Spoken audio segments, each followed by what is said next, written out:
Bonsoir à tous. Pourquoi détruire quand on peut réutiliser? Ce qui peut paraître une évidence est pourtant loin d'être une réalité dans le secteur de la construction. Un chiffre pour vous le démontrer.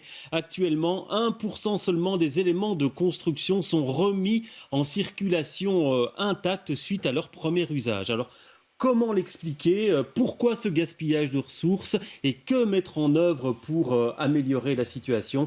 Nous allons tenter de répondre à ces questions avec nos invités ce soir, qui tentent de mettre en œuvre à leur échelle des stratégies de réemploi. Alors la première question va être pour vous, Corinne Berner. Bonsoir. Bonsoir. Vous êtes gestionnaire de projet en économie circulaire à Bruxelles Environnement. Alors je voudrais commencer par un paradoxe, parce que c'est vrai qu'on réutilise peu, mais on recycle beaucoup. Alors comment expliquer ce paradoxe? Alors déjà, on recycle beaucoup, donc en soi, c'est une bonne chose. Maintenant, ce recyclage, souvent, fait perdre la valeur aux matériaux. Et donc, la volonté, en tout cas, de Bruxelles Environnement et de la région bruxelloise, c'est de développer le réemploi à Bruxelles. On est à quel pourcentage de recyclage? 90%. Ouais. Mais voilà, c'est une perte de valeur, c'est des gravats qui servent aux routes, donc le matériau perd totalement de sa valeur alors qu'il pourrait être réemployé et valorisé autrement. Ouais, vous avez l'impression, dans ce qui est aujourd'hui concassé, puisque par exemple les briques elles sont concassées, il y en a vraiment une grande partie qui pourrait être réutilisée? Oui, clairement. À Bruxelles, on parle quand même de 200 000 bâtiments, de plus de 500 000 logements qui doivent être rénovés dans les années à venir. Tout ça, ce sont des millions de tonnes de matériaux qui pourraient être réutilisés dans les projets de rénovation qui vont arriver. Alors, Michael Guillaud, bonsoir. Vous êtes coordinateur de projet à Rotor DC. C'est une société coopérative qui fait du démontage et finalement qui réutilise, qui veille à la réutilisation de toute une série de matériaux. Pourquoi on le fait si peu, selon vous, réutiliser? Pourquoi ça reste marginal? Je pense qu'il y a une série de facteurs là derrière qui expliquent un peu la situation dans laquelle on est aujourd'hui. D'une certaine façon, on pourrait dire que les démolitions sont devenues très expéditives et qu'il y a eu des développements techniques qui ont rendu ces chantiers, qui ont permis d'augmenter la rentabilité sur les chantiers, mais au détriment d'approches, disons, plus respectueuses où on récupérait les éléments individuellement un par un. L'arrivée des explosifs au début du XXe siècle, l'arrivée des marteaux-piqueurs, l'arrivée des grues mécaniques, etc. n'ont pas fait du bien aux pratiques de réemploi. Je pense qu'un deuxième facteur qu'il faut prendre en compte, c'est la question du coût du travail. En fait, réemployer des matériaux, ça demande pas mal de travail, souvent du travail principalement manuel. Et on est dans un contexte aujourd'hui où le travail en fait, coûte comparativement plus cher que la matière première. Et donc là, il y a aussi une sorte de concurrence avec des produits neufs, produits à très bon marché. Oui, justement, ça coûte moins cher aujourd'hui d'utiliser des produits neufs. Alors ça dépend des matériaux, ça dépend ce qu'on compare exactement, mais oui, il y a quand même une série de matériaux qui sont produits la plupart du temps en fait en dehors de l'Europe et qui sont commercialisés à des prix vraiment très très bas sur le marché européen, avec lesquels les équivalents de réemploi ne peuvent pas toujours concurrencer. Alors Stéphane Damsin, bonsoir. Vous êtes architecte et vous êtes à la barre de certains projets où on prône la réutilisation. C'est le cas normalement en fait pour le projet Zineke, donc c'est la réhabilitation d'un ancien bâtiment à la place Mazui. C'est compliqué à mener ces projets, c'est chronophage, ça prend beaucoup plus de temps. Bonsoir, oui, donc ce projet-là dont vous parlez, Zineke, c'est un projet d'architecture, mais c'est surtout, et c'est là-dessus aussi qu'il est pilote et prototype, c'est un projet de co-création avec Rotor et avec Zineke, les clients eux-mêmes. Ouais, on voit actuellement, juste derrière moi, ce bâtiment donc de la place Mazui qui est totalement transformé, mais vous avez vraiment veillé à réutiliser le maximum de choses. Comment on procède très rapidement? Il y a peut-être une première chose qui est une sorte de travail à l'échelle du quartier et de l'ensemble du bâtiment, parce qu'on parle de 4 000 m² de bâtiments à rénover. Avec Rotor, on a mis en place tout de suite un protocole d'inventarisation des choses, des éléments existants qu'on peut conserver. Et donc ça, c'est vraiment une aide précieuse, une expertise qui est venue de Rotor. Après, il y a aussi un travail sur l'architecture et sur les bâtiments eux-mêmes, dans le sens où, évidemment, il y a une écologie, une intelligence d'énergie grise qui consiste à essayer de casser le moins possible. Ouais. Donc, avant même de réutiliser ou de mettre en œuvre un matériau de réemploi, tout ce qu'on peut laisser en l'état c'est ça qui est gagné déjà. On va voir effectivement avec vous dans un instant ce qu'on peut réutiliser, quels matériaux et à quelles conditions. Mais avant ça, je vous propose une petite balade à Rotor. Donc vous êtes Rotor DC, vous êtes situé à Anderlecht et nous, on a été se balader dans cette entreprise. Ici, on est chez Rotor DC à Anderlecht, un endroit où on stocke les matériaux en fait, qu'on a déconstruits. Bienvenue au royaume de la récup. En s'y baladant, on y fait de sacrées trouvailles. Alors, ceux-ci sont des plaques murales qu'on a récupérées de Tours BTC. C'est un matériau assez difficile à démanteler en vrai parce que les plaques sont assez lourdes. Il a fallu disquer les joints pour après les récupérer à la main. Un peu plus loin, grand nettoyage d'un meuble métallique qui sera bientôt mis en vente. Il vient de la région de Charleroi, du site Carcide, en cours de démantèlement. Et des pièces exclusives, il y en a d'autres. Ici, vous avez des portes assez uniques qui viennent de l'hôtel de ville d'Anvers. Donc, c'est des portes qui ont plus ou moins 100 ans ou plus. Enfin, des pièces comme ça, on n'en a pas régulièrement. Le plus souvent, en fait, on a des pièces de série de bureaux. Ces éléments en série remplissent un entrepôt entier. Mais impossible de tout récupérer, tout revendre. Ils sont sélectionnés suivant des critères précis. Les critères de choix, c'est savoir s'ils vont partir dans les mois qui viennent. Ça a à voir avec le prix de vente et le prix de vente neuf. Ça a à voir avec si le matériau est exceptionnel, son origine souvent aussi. À l'étage, un magasin où l'on vend de plus petits objets et un atelier de reconditionnement de luminaires. Je fais juste un petit assemblage de pièces. Donc on a un atelier luminaire où on répare tous les luminaires qui sont vendus, sont recablés. Une fois ce travail terminé, il sera remis en vente. Un passage par le studio photo, un petit clic pour le site internet et le voilà prêt à vivre une nouvelle vie. Alors Michael, quels matériaux peut-on réutiliser? Là, on voit du marbre, on voit des briques. Est-ce qu'on peut tout réutiliser ou pas? Alors, on a un jour rencontré une dame qui était à la tête d'une entreprise de démolition et qui, en parallèle, avait sa petite entreprise de revente de matériaux, qui nous a dit, dans un bâtiment, foi de démolisseuse, tout est récupérable. Après laisser un suspense de 2 secondes, elle nous ajoute quand même, à condition d'avoir le temps.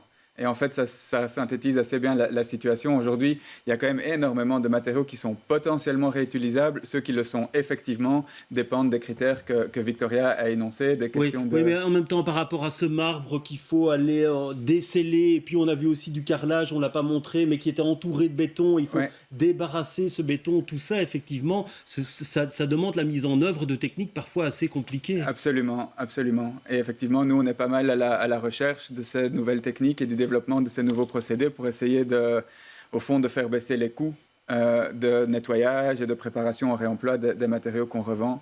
Et en général, les matériaux qu'on revend ou que d'autres revendeurs en Belgique commercialisent sont des matériaux pour lesquels le prix de vente à la fois rencontre une demande et permet de couvrir les opérations en amont nécessaires. Donc des matériaux qui quelque part démontrent leur rentabilité. Ouais. Corinne Berner, est-ce qu'il y a une obligation aujourd'hui de réutiliser ou pas encore? Pas encore. Donc aujourd'hui, il n'y a pas d'obligation de réutiliser les matériaux. Maintenant, c'est quelque chose qui est en réflexion. Pour l'instant, on est beaucoup sur base volontaire. Ce que je trouve intéressant, c'est qu'on voit que c'est possible, que des solutions techniques existent. Et donc l'idée, dans les années à venir, c'est effectivement de passer à du réglementaire.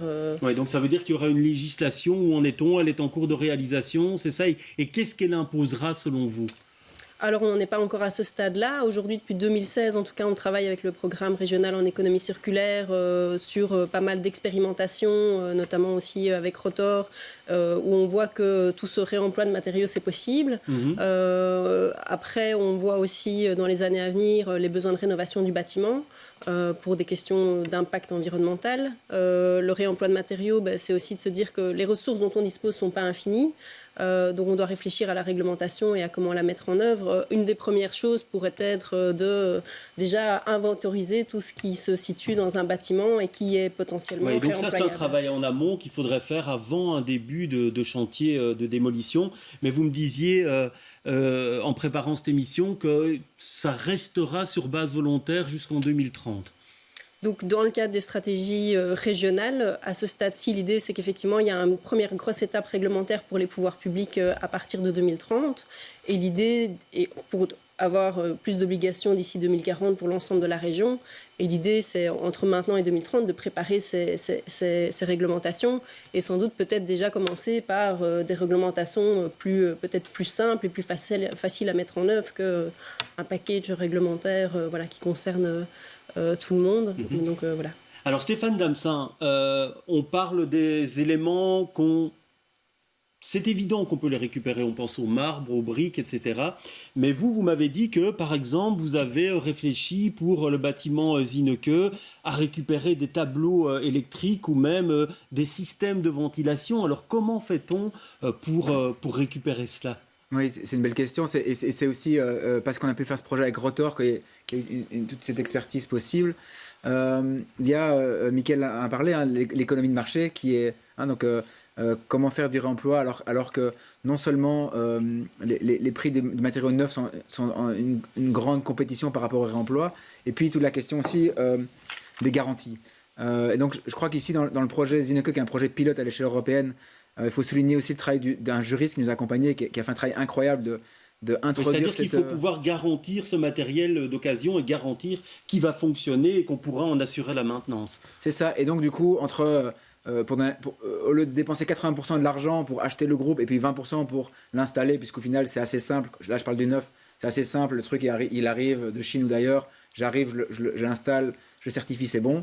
Ici on va l'acheter évidemment beaucoup moins cher parce qu'il est déjà existant, il est ancien, mais il va falloir vérifier comment on le démonte sur place, les plans qu'il y avait ou pas du tableau électrique de ce groupe, le démontage, le ramener sur place, le remonter. Donc en fait on met en œuvre toute une série d'opérateurs beaucoup plus nombreux. Mais donc aujourd'hui, pour un même prix, c'est dépenser plutôt 80% dans la main-d'œuvre et 20% dans le matériel, plutôt que l'inverse. Donc il y a un beau changement de paradigme au niveau sociétal et d'emploi dans une région comme Bruxelles, où ce sont des solutions qui peuvent remettre de l'emploi. Oui, effectivement, on voit par rapport à la création d'emplois. Alors c'est vrai qu'à la base, on pense toujours aux matériaux nobles, le marbre, les beaux vieux carrelages, etc. Il y a vraiment moyen de récupérer d'autres choses beaucoup plus techniques, on va dire, dans ces bâtiments. Ah oui, tout à fait. À mon avis, c'est Rotor qui a vraiment l'expertise. Non, parce que là, vous me parliez d'espaces de bureau où on a récupéré les isolants. Oui, tout à fait. Donc, dans un projet à Saint-Gilles, sur des espaces de bureau, effectivement, il y a eu l'idée de réaménager ces espaces de bureau pour faire plutôt des open space, etc. Et donc, il y a quand même eu des récupérations de cloisons et aussi des récupérations d'isolants qui ont pu servir à des rénovations de toiture sur plus de 300 maisons à Bruxelles.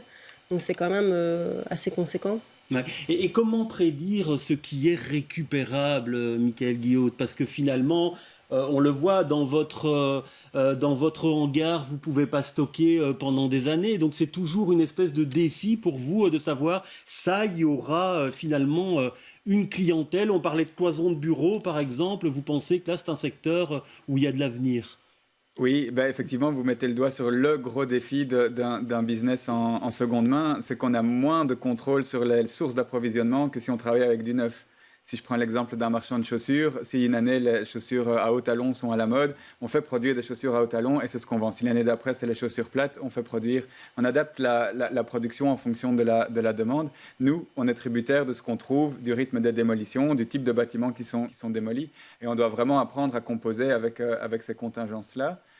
Ceci dit, on sait aussi que dans des villes comme Bruxelles, où le secteur tertiaire occupe une très très grande emprise, des bâtiments de bureaux dans lesquels il y a des cloisons et qui se transforment pour aller vers des logiques plutôt d'open space, etc., c'est quelque chose qui va encore se libérer en grande quantité dans les années qui viennent. Oui. Et donc il y a des chercheurs à l'université qui essayent de faire des prédictions ou des prévisions sur du plus long terme, en faisant une étude en fait, de ce qui rentre aujourd'hui dans les bâtiments, ce qui permet d'anticiper jusqu'à un certain point ce qui pourrait en sortir d'ici 20-30 ans en fonction des taux de renouvellement du bâti.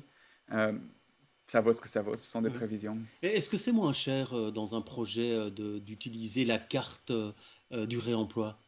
Alors pour le moment, à l'échelle à laquelle on travaille avec Rotor sur le projet Zinneke, et comme c'est un projet européen, il y a une subvention pour faire en sorte et pour motiver les entreprises à jouer le jeu, à rentrer dans le marché, que le réemploi aujourd'hui est au même prix que le neuf. Évidemment, le but c'est d'instaurer des bonnes pratiques et puis qu'à un moment, tout le monde y trouve un intérêt. Et on voit sur ce projet-ci déjà, dans lequel il y avait certains lots qui étaient obligatoirement au réemploi et d'autres qui étaient ouverts au réemploi mais pas strictement obligatoires, que les entrepreneurs ont trouvé un intérêt, y compris économique, à jouer le jeu. Je parle par exemple, dans ce projet-ci, il y a eu 40 poutres qu'on a dû mettre parce que le projet nécessitait des ouvertures. C'était un lot qui était potentiellement en réemploi. Finalement, et parce que Mickaël parlait de démontage et démolition des bâtiments, on commence quand même à revenir à des meilleures pratiques qu'avant. Alors, ce n'est pas encore tout le secteur et ce n'est pas encore tout le monde, mais on est déjà peut-être mieux qu'il y a 10-15 ans. Et donc, on commence à démonter les bâtiments en faisant attention à démonter le métal différemment que le béton, etc. Et donc, dans ce projet-ci à Zinneke, les 40 poutres sont de réemploi, de cette manière. Ouais. Et ça reste, on parle de projet européen, on parle de projet pilote, ça reste vraiment une exception, ce cas-là, de ce bâtiment Place Mazui? Je pense que le bâtiment de la Zinneke, il a quand même permis de repousser pas mal de limites. Stéphane l'évoquait aussi, la question de l'intégration du réemploi dans des logiques de marché public. On a vraiment pu faire des grands pas à l'occasion de ce projet-là. Et je pense qu'on commence à sentir petit à petit les effets qui percolent dans d'autres projets. Et on voit des... Oui. Par et exemple, vous êtes demandeur d'une législation rapidement qui impose finalement le réemploi? On est en tout cas demandeur que les autorités publiques continuent le travail qu'elles font à Bruxelles et qui va dans le sens d'une intégration de plus en plus fine de ces pratiques-là dans les pratiques courantes.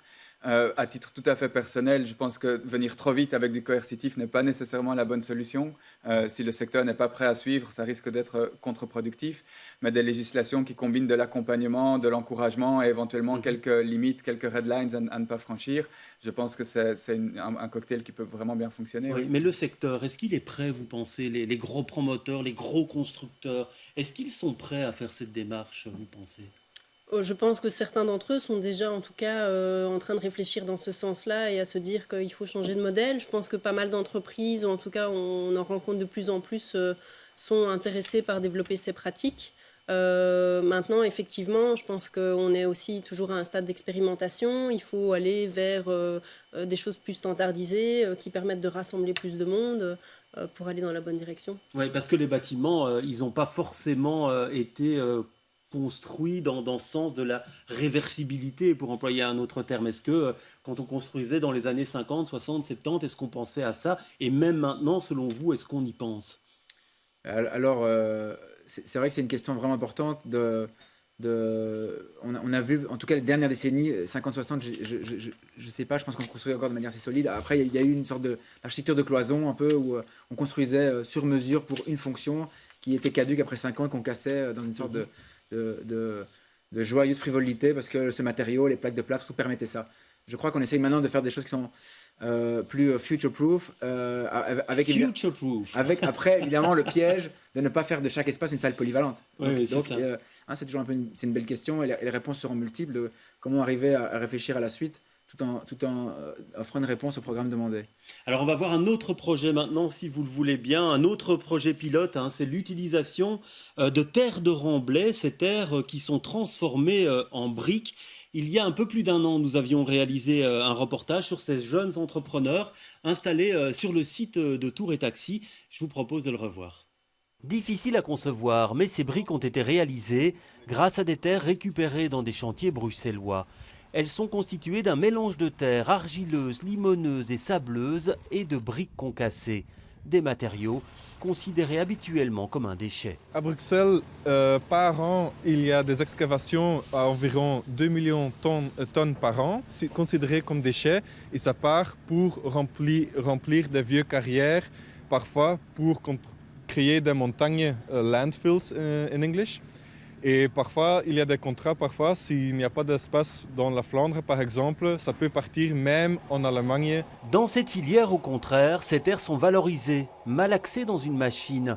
On y ajoute de l'eau et en quelques minutes, le tour est joué. Le produit est comprimé et l'on obtient une brique en terre crue de 8 kg.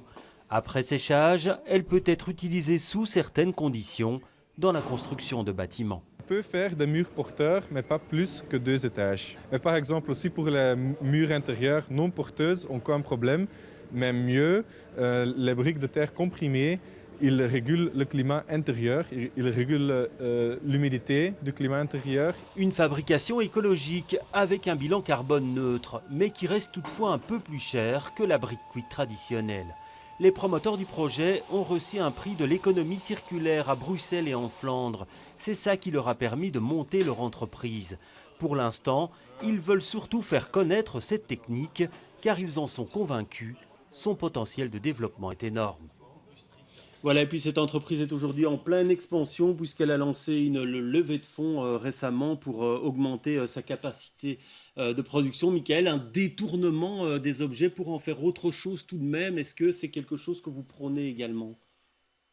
Ben oui, en fait, ça, c'est un peu le jeu dans lequel nous on s'inscrit. Les matériaux qu'on vend, les gens en font un petit peu ce qu'ils veulent avec. Et on voit parfois des architectes qui achètent des éléments et qui les détournent à d'autres fins ou qui en font des aménagements tout à fait sur mesure et tout à fait intéressants. C'est à la fois frustrant parce on a pas mal d'architectes dans l'équipe et donc il faut à un moment donné accepter de lâcher prise, de laisser d'autres architectes s'emparer de nos matériaux, mais c'est la plupart du temps très satisfaisant aussi de voir les résultats. Oui, je vous vois acquiescer. Non, bien sûr. Et j'allais dire une autre chose peut-être par rapport au réemploi et on parlait de courir derrière l'offre et la demande. Par exemple, dans le projet Zinneke, c'est quand même aussi un projet qui est sorti avec un permis de 2018-2019, donc tout récent. Et donc, il faut aussi répondre aux exigences PEB, d'isolation, de confort thermique, etc. Et donc là, c'est important peut-être de dire aux téléspectateurs aussi que le réemploi, on ne parlait pas d'une vieille fenêtre très très belle du début du XXe siècle, d'une maison de maître. Mais comme il faut répondre aux exigences de PEB, etc., le réemploi, dans ce cas-là, ce sont des chutes, des erreurs de production, des défauts de commande. Et donc, on parle d'un réemploi qui est en fait aussi dans les marges d'erreurs de produits neufs. Oui.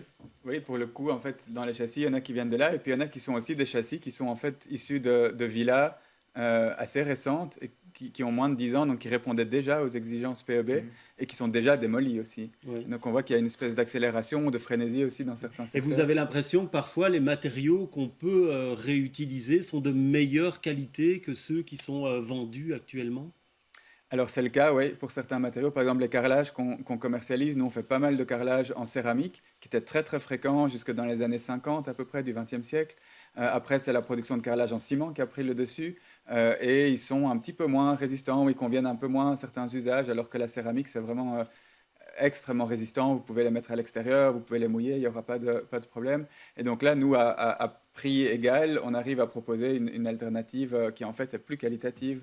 Ouais. Vous avez l'impression que vraiment pour que ça décolle, il faut qu'il y ait aussi l'aspect prix qui devienne primordial, donc ce soit moins cher que d'acheter du neuf? Pour certaines gammes de matériaux, oui, tout à fait. Pour certaines gammes de matériaux, on sera toujours jugé par rapport à l'équivalent neuf et on devra proposer une alternative qui sera moins chère. Après, le réemploi peut parfois aussi concerner des éléments un petit peu plus exclusifs. On l'a vu avec les meubles des ateliers des métallos de Carcite, par exemple, qui sont des pièces tout à fait uniques, avec une histoire vraiment tout à fait particulière. Et celles-là, évidemment, elles ont un caractère incomparable. Ouais. Parce que là, quand vous parliez de tout ce qu'il y a comme travail à faire en amont, dans la connaissance du bâtiment, dans l'inventaire des matériaux qu'il y a dans le bâtiment, j'ai l'impression qu'il faut quand même un changement de vision de la part des architectes aussi à un moment donné pour prendre en compte cette donnée-là. Tout à fait. En fait, comme on travaille un peu à flux tendu, parce que Michael l'a dit, on ne peut pas tout stocker. Donc quand on travaille dans une logique de réemploi, il faut aussi un peu lâcher prise et assumer qu'au moment du dessin, on ne maîtrise pas tous les paramètres. Ça s'est traduit dans le cadre du projet Zinneke, dans la demande de permis d'urbanisme, par un dessin d'une façade arrière où le dessin des fenêtres était en pointillé. Donc en fait, on savait qu'il fallait être au minimum telle hauteur, telle largeur pour la luminosité, etc. Au maximum telle largeur parce qu'on est limité par les poutres ou d'autres contraintes. Et donc on rend à l'urbanisme un dessin de façade en pointillé en disant ce sera entre ceci et cela. Et puis, c'est 2-3 semaines avant de la mise en œuvre par l'entreprise que Rotor vient avec une trentaine de châssis en disant voilà les gars, ça c'est ce qu'on a cette semaine-ci. et en réunion de chantier, on va redessiner sur base du canevas qu'on avait. Là, donc, c'est-à-dire que ça, c'est une réponse peut-être à la question, c'est qu'on n'est plus dans je dessine tout, et quand tout est décidé, j'arrive et on construit. Alors, juste une dernière question pour vous, Corinne Berner. Vous avez l'impression que on va y aller, de toute façon on n'a plus le choix aujourd'hui, il faut absolument pouvoir plus réutiliser tous ces matériaux? Comme je le disais, les ressources ne sont pas inépuisables. Enfin, ça, je pense que c'est un constat et on est tous au clair là-dessus. Et donc oui, on n'a pas le choix de commencer à réfléchir à maintenir un maximum l'existant et à voir ce qu'on peut réemployer et puis à valoriser en fait toute cette matière qui est là. Oui, parce que certains vous diront 2030 c'est tard. Hein. Certains nous le diront, certains nous disent qu'il faut aller plus vite, on les entend et on a envie aussi de pouvoir avancer rapidement. Après, je pense que, comme le disait Michael, l'idée, c'est pas de demain sortir une législation, de l'imposer à tout le monde et que personne ne s'y retrouve. L'idée, c'est aussi de pouvoir la réfléchir ensemble avec le secteur pour qu'elle puisse être mise en œuvre de manière efficace. Merci en tout cas d'être venu partager votre expérience à chacun sur notre plateau. Autrement, c'est fini pour cette semaine. À bientôt.